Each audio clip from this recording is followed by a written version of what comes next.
Welcome back to the Breaker Bros, and tonight we're going to go over the roster, the final roster for the Bengals. So I know there was a couple surprises, and we have a few updates with the roster. So I guess starting out, I guess the easiest would be the quarterbacks. I think we all knew Joe Burrow, and then Brandon Allen was going to be the backup. I think if there was any surprise, and I guess it's not much of a surprise, but Shermer, he didn't make the practice squad. Which is kind of interesting because normally you would want at least one quarterback on the practice squad. But maybe we could pick up Ryan Finley back up. I know that's probably always going to be an option. I mean, he's not my favorite, but Shermer did not look like the answer to any question.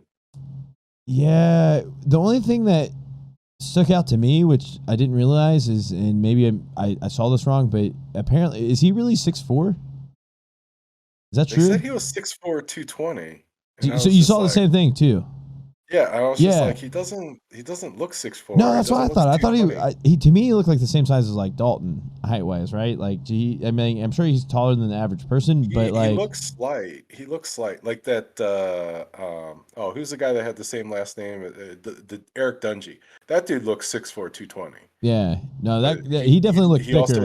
I don't know about the height wise, but like I thought, I was like, wow, he's 6'4". I didn't realize that. So I could see why you would want that type of quarterback to maybe possibly develop, but yeah, just based off performance. I like Eric Dungy. He was like Walmart Tim Tebow, man. Yeah, I mean, I could see. Of course, him. Hey, why go with Walmart Tim Tebow? We could probably actually get real Tim Tebow. To play as our third string quarterback. You heard it here first. We're going for Tim Tebow. Tim Tebow for QB3 for Bengals. Let's do this. Let's make this happen. I think people would prefer that than him to actually make it as a tight end, like the third tight end. Like, think about that. But anyways, he could play both. Mike Brown loves the deal. Keep him away from tight end. No. That was just a joke. I honestly, I would rather him be the third string quarterback who would probably never see the field than a tight end that would actually matter and probably have to block someone at some point. So, and then receiver, they have Tyler Boyd, Mike Thomas, Auden Tate, Stanley Morgan, T. Higgins, was it Trenton Irwin, Jamar Chase? So with the update with that, they actually, I believe today, they went ahead and picked up two other people, but they got rid of Irwin and Mike Thomas. Yeah, Mike Thomas. That was actually kind of a surprise to me because I know in general, like, I think a lot of coaches, they value veterans. But at the same time, I think there could be a play to actually get him back onto the roster. I think there's going to be some more updates probably by next week because if you think about it, we still have about 2 weeks until the regular season. There's tons of time to sort that out. And I think some of the moves hint that we could possibly see maybe some of our people that are currently on the roster maybe move to IR to make up more space. So that's probably what's going to happen. So we'll see because I want to say Trey Waynes could be out for a little bit, and I think there was someone else. Can't remember, but yeah, I thought it was interesting when it initially came out that it was like, oh wow, we actually kept 7 receivers, which we did last year, and I was thinking maybe we just keep 6. But since they made the cuts, it makes a little bit more sense as what they were trying to do. So, and then running backs, Joe Mixon, P. Ryan, and then Chris Evans. I don't think this is a surprise. I think the surprise for me is to us. No. Really, the surprise to me came when we actually saw Chris Evans for the first time, and he was way better than what I thought. I don't know. Like Chris Evans from the draft, remember? I was like, he's a 5-star dude from Michigan. He's gonna look like an elite player. Yeah, you were spot on by that. And then when we let go of Gio, I'm like, he can definitely replace what Gio would have, brought for us for what we were asking. Remember that catch he made in the last preseason game? That was. Oh yeah, no. Well, the thing is that he may not be as. I think maybe Gio's a little bit more shifty because he might be a little bit lower to the game. But the thing about Gio is size. You trust Gio to like be next to your quarterback. Yeah, That he's a pretty good Gio blocker. is Yeah, gonna solid. he's Yeah. gonna he's you're gonna have to go through him to get to the quarterback, but he's gonna put a lick on you. And I think that's I mean, that's kind of the common knock on like a rookie back, right? Is that they're if they make it to the NFL, they're usually elite at running and catching, or they have good skills when they have the ball in their hand, but then they kind of suffer a little bit in blitz pickup and protection. So uh, I've heard similar rumblings about Evans, and I would be shocked if a rookie came in and could give you what Geo could give you uh, blocking.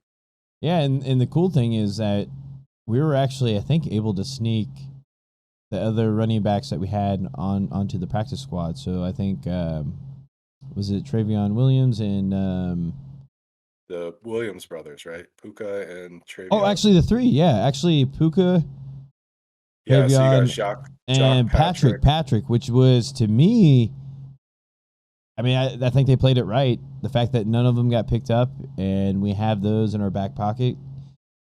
In a way, we actually still have a pretty deep running back roster, which, I mean, if everything goes the way we think it could go, then it probably is not necessary because Mixon's pretty much a 3-down back, and that's what we're going to use him as. Oh, and then really here's really where it gets spicy. The tight ends, Uzama and Sample, we all knew. Wilcox made the cut, and I think everyone, or not everyone, but a fan favorite definitely was Moss. So for him not to make it, he had a really strong third preseason game. But I mean, I can see it too. When I watch, see that he's on the practice squad. Yeah, and we were able to get him on the practice squad. So I think based off of that was a solid move. I can kind of see why they did that, because especially when you're not a starter in the NFL, you have to bring something to special teams, and I think that was probably the biggest knock to Moss, is that he didn't bring as much to the special teams as Wilcox. And then actually, Wilcox, I don't know, like I feel like he could be a pretty decent like two-way tight end down the road, where you can rely on him making catches and blocks. But we'll see. I mean, I'm glad we're able to keep Moss though on the practice squad. I was kind of worried about that. And then offensive line, Reef was and actually before we get into this, I think we kind of expected that they would cut one of the veterans, and they didn't, which is actually and that was a pleasant surprise. I'm actually happy with what they did with the offensive line. Yes, They polished up old. It's sort of like how like the joke, like when you get a girlfriend for the first time, she like cleans you up a little bit, combs your hair, makes you look nice, and then all of a sudden all the other girls want to go out with you. right.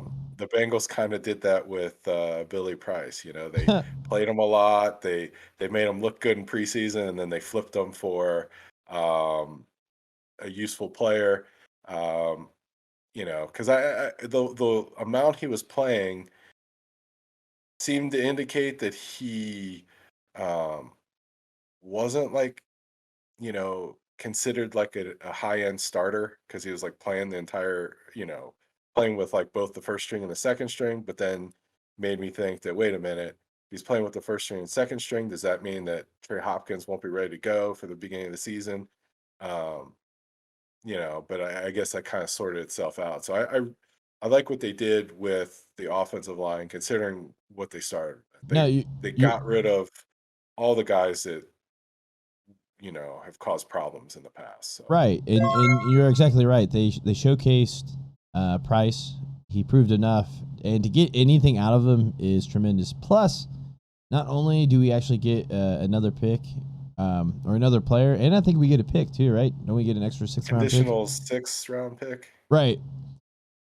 We essentially lose his salary as well. So a former 1st round pick in the 4th year, I'm sure it's not going to be the highest salary, but I think that's it's over $1 million. I think it was a cap hit of like $1 million. Right, but the way I look at it, that's a little bit extra we can give to Bates? I mean, come on, please. I hope we're making all these extra moves to, lessen the cap a little bit. Give it to yeah. Yeah, I mean, come on. Move. Pay the man. That would make it an excellent move. Pay the man. Do it. All right. Yeah, let's pay him. But yeah, we got Reef, scratch some checks. Xavier, Filu, or however you say his name, Quentin Spain. Start charging $8 for tap water at preseason games, man. We gotta pay him. Exactly. I would be even willing to start a GoFundMe, but that would probably never work out. But Trey Hopkins, Fred Johnson, Jonah Williams, Prince, Carmen, Trey Hill, and Deontay Smith. So really the big surprise, I guess, would be outside of the trade, cutting Michael Jordan, who actually got picked up, I think, Carolina, right? Oh, really? Carolina? Yeah. I heard maybe Jacksonville was interested, but I think they picked someone else up. I think they were potentially going to get him, but it seemed like on the first claim, I guess. Well, obviously, I guess Carolina got him. So, but he might be a good fit. Best of luck to him. But it goes to I'm happy to see him gone. Well, yeah, I mean, it goes back to what you were saying before, is that I think they're just setting a standard, and it actually makes me happy that we did keep Xavier and Quentin Spain, because I do fully expect they probably expect Carmen and Deontay Smith to take them over both those spots, and I think if they were to replace him next year, we wouldn't lose. It would be about the same or possibly even better. So the depth that we have now and where we're at, I think. Could we have done better on the offensive line? Yeah, maybe we wasted a higher pick, potentially. But we played pretty well. I don't think it was a waste. I just think that's the way the draft shaped up. I mean, true. There were not a ton of highly rated wide receivers. There were 4 studs, and then not much depth, and then the offensive line was just tons of NFL talent available first, second, third round, and it just made so much sense to do it the way they did it. And to be honest, I would have been a little disappointed that we would have cut Xavier, but the fact that we kept him just tells you that, or tells us, at least to me, that they're serious about protecting Joe Burrow, and they did what was best for the team, not necessarily for people's development or whatever. So I think well, make the rookies take the spot, make them earn it. Right, and have the vet in there. And to me, I know some people are disappointed that maybe Carmen's not starting because we wasted a second-round pick on him or whatever they might be complaining about. But to me, the silver lining is that we have 2 potential really good guards. Deontay Smith, really impressed a lot of people, and I think that's going to be overlooked for a while until he actually starts dominating. Same thing with Carmen. I'm not I still feel pretty good about him. I just think, I thought he looked good in the preseason. Yeah, I mean but I mean, if you look long term, when they replace Quentin Spain and Xavier, we could potentially be at the same or even probably a little bit better. We probably going to be a little bit more athletic when they take over, because I think maybe Deontay Smith is probably maybe the same as Spain and maybe Xavier, but I think Carmen's probably going to be a little bit quicker and more athletic than either one of them. But long term, I think we're set up for a pretty good. Plus, what's going to stop us from drafting another lineman early next year? We probably will go for a tackle. It's going to set up. No, I mean that's how you want to do it. I mean, and to be fair, they have tried to build the offensive line with high draft picks. They just drafted guys that weren't worthy of being drafted at that point in the draft. No, we had 2 big misses for sure. The amount of draft capital expended on an offensive line, the Bengals should have an elite offensive line. You would think. But a lot of those picks did not pan out. All right. I think we're starting to get sad thinking about missed draft picks. Can we talk about something more fun? Yeah, let's talk about the topic? Defense. Yeah, defensive line. So, let's see. Reader, obviously. Hendrickson, obviously. Larry Okunjobi. Is that how you say his name? And then BJ Hill, the person that we traded. I think that's a lake. Yeah, I think you're right. BJ Hill. I'll get it. I guess my goal is I got to get it right before the end of the year. BJ Hill is the guy we got for Price. Billy Price, right? So when I looked at his film, I think it was a solid trade. He's obviously going to be a backup. I don't know if he's going to start right away, but if you look at his film, he sheds blocks like crazy. Like he's so good on the run. It's a highlight film that I watched. So I mean, granted, they only show the good stuff, right? Right. That's true. True. But he did play a lot last year. So you got to think he's a rotational guy. The fact that you can have a highlight film without really like having sacks on a defensive line is a decent sign. Like he's just a role player, is the way I see it. Is like he's literally, I think, there to help stop the run, which but I'm happy with because what do we suck at? Stopping the run. So like right, but he's going to play. You traded somebody that you hope doesn't play for somebody who you plan to play, right? Yeah. So I think it was a solid move. And I mean, I got two favorite players on this list, right? I thought Darius Hodge looked really good in the preseason. Yeah, and he earned it. And I just like him as like a situational pass rusher. Yeah, he's going to be our gadget player on defense, where they're gonna need that out there and just go after the quarterback. I mean, well, there's gonna be a handful of times where you're gonna need that rush, and if he just lands on one, that's what you need, and he could flip the game with a possible turnover or sack or whatever. That's the stuff that helps, right? It's sort of like, what was done with his predecessor. Who did we lose in free agency? Played the same role. Can't remember his name. I know who you're talking about. He got hurt. The guy for the Jets. Either way, it'll come to us. Point being that when he was a rookie, Marvin only played him on rush downs and said, "Go get the quarterback." It's like you simplified it. You say you're good at this one thing. He's a specialist, yeah.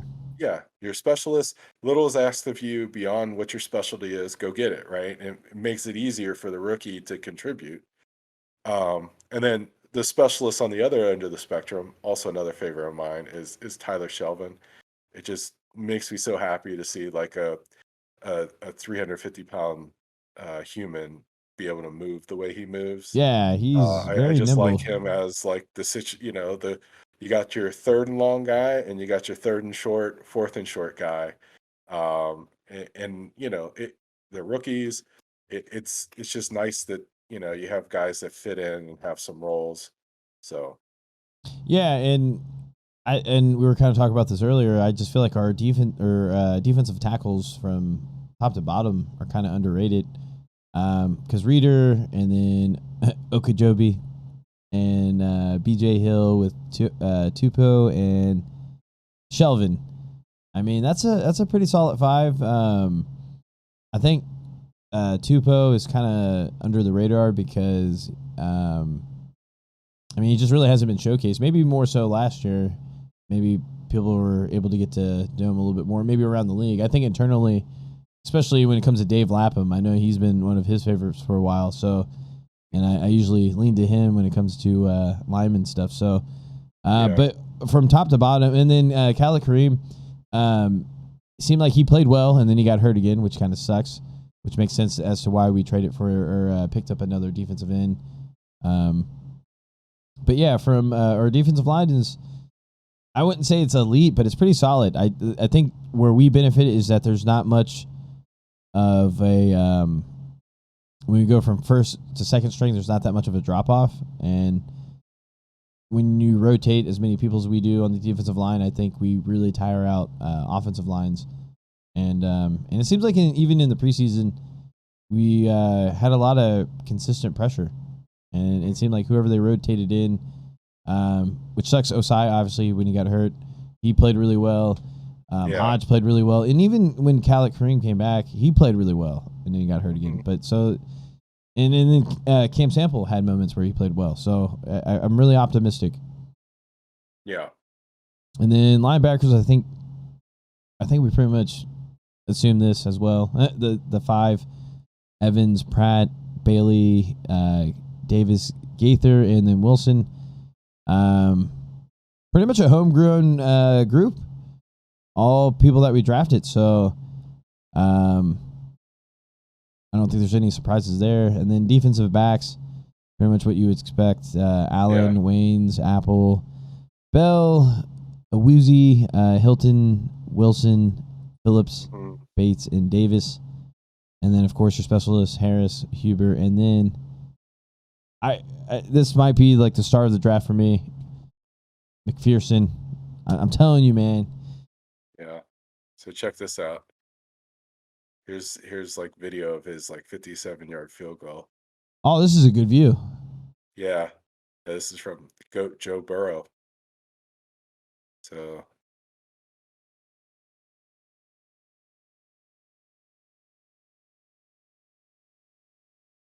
dang, wow. I mean, that's still pretty close. 57, right? Yeah, it hit the net. Yeah. I mean, it was close to the bar, but still, the fact that he made it, that's all that matters. But the fact that it hit the net, he can hit a 60-yarder in Cincinnati. That's pretty tough to do, man. Pretty legit. He's legit. Just gotta keep the confidence high. But that's I think when we picked him, I think it was kind of overlooked because we haven't had a solid kicker in so a while or in such a long period of time that like you kind of forget the luxury of having. Maybe overlooked from the national media, but I think there isn't a single Bengals fan. Well, but the thing is that it's not really typical that you use a 5th round pick on a kicker because like a lot of people were complaining that unless you do it and cut the guy and then try to put him on your practice squad. Yeah, but even then, I think he was like a 7th round pick. I don't know. I think he was a 5th rounder, no worse than a 6th rounder. But I think he might have been a 5th rounder. You're talking about the guy for the Eagles now. Yeah. Wouldn't that be crazy if like they both become all pro and it's just like, man. Yeah, but like if every year the Bengals draft a kicker in the 5th round and just sprinkle them throughout the NFL. Yeah, I mean that's crazy, but it's wild. Like the fact that like even if they both have like some type of success, that's it. Kind of crazy that they drafted both because it's not that easy. Or teams don't really waste that many picks or ever any picks on kickers, right? And if you do, it's usually like really late. Yeah, in 7th. You have to be a pretty special kicker for someone to pick you. Yeah, to be drafted, right? Because to get drafted. Tucker was undrafted. It happens. So I think it wasn't Seibert drafted. He may have been, yeah. I think kickers more of late been valued because I think nowadays is that like if you have a really special player in any position, I mean they could be worth anything. Because I think at one point didn't someone draft a punter in the 4th round or something? Or I don't know. All I could think of is Sebastian Janikowski was a 1st round pick. Oh, he was? Okay, well there you go. See, but it just goes to show. I mean, it just depends on the person. But I mean, think about it this way: it was a way better pick than Jamarcus Russell. It was also a 1st round pick. Yeah, you got a point on that. Yeah. But yeah, so I suspect there's going to be probably a few more updates. I'm sure because it does not make sense to only have 5. Right. Well, technically 5 receivers, but I suspect a few more people going on IR, and then we'll probably pick back up. I would imagine it would be was it Michael Thomas, but maybe we'll keep the rookie. I don't know. We'll see. Yeah, I'm just not that worried about it. Yeah, not now, but definitely later in the year. Your 5th receiver doesn't really play that much. True. But at the same time, I mean, we do run a lot of 3 receiver sets. So, like, in a weird situation, if 2 receivers gets hurt, then it changes everything. Then we suck. Yeah, well, then who cares? We suck. Well, it's all situational, I guess. I don't know. We'll see. Yeah. Well, I suspect them to at least have 6 going into the season. Then we'll be playing Moss as our 4th wide receiver. That's true. I wouldn't mind that at all. Actually, that makes it. At some point, it's just like. So we want someone to get hurt, is what you're saying. I don't. Maybe Randy does, but not me. No. All right. I think we've talked enough about this. Any more updates, you know where to come. Come back to the Breaker Bros. We'll hook you up. Please subscribe to this stuff because apparently if we get enough subscribers, we can get paid, and we're constantly looking on ways to upgrade our setup and our houses. Maybe we'll get a pretty sweet mixer or whatever, some kind of video thing to do more fun stuff. Anyways, till next time, hope you catch us later. Peace.